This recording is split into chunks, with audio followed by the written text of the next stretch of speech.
Hi again. This is part 2 of the power of the finger in early reading and writing, appropriate uses of the finger in early reading.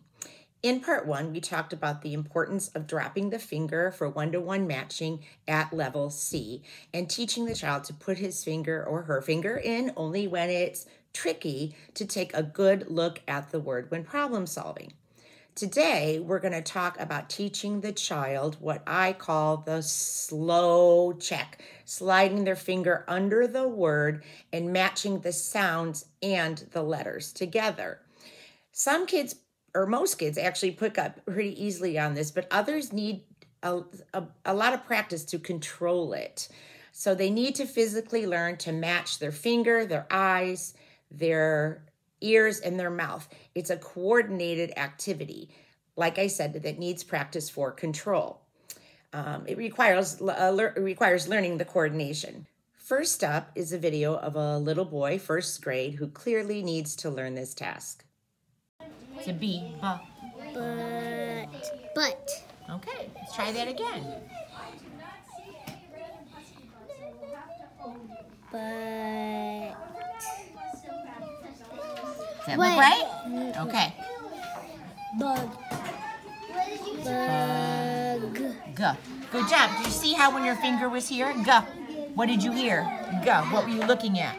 Right? Gotta match your eyes. What else? Your mouth. Your mouth and your ears and your eyes. Finger, all at the same time.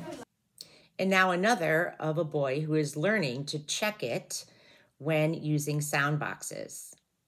G. Good job. Now do it all in one breath. Gum. Now do it slower. Gum. All the way across. Slide it across. Gum. Good. Watch how I do it. Can you do Watch that? me. Watch me. Okay. Gum. You try. Gum. Oh, very close. One more time. You almost got it. Gum. Perfect. Good job. All right. Much better. Now some more of children learning this task when using magnetic letters. Your finger. C-O-W. Good. Now run your finger underneath. Ka. Say this. We're going to check it like this. Watch me. Watch me. Ka. Ow. You try it. Ka. Ow. Does it look right? Yeah. Yes. Good slow check. When I tell a child, check it, they can quickly put their finger in, slide it across the word with coordination, matching the sounds and letters, and determine if they were right or wrong. If they were wrong, of course, they can maybe take another look, but they know that they need to reread and go back and self-correct it.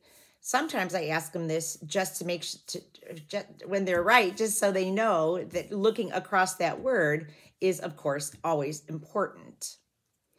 It's important you teach them this slow check in early levels so they understand that this checking on themselves is important. So today we looked at how kids are physically learning the coordination of this slow check. And in the next part in the series, part 3, we'll be looking at other reasons to put your finger in at the point of difficulty and what you might do with those. So thanks so much for watching. Please consider subscribing and hitting the notifications bell. See you next time.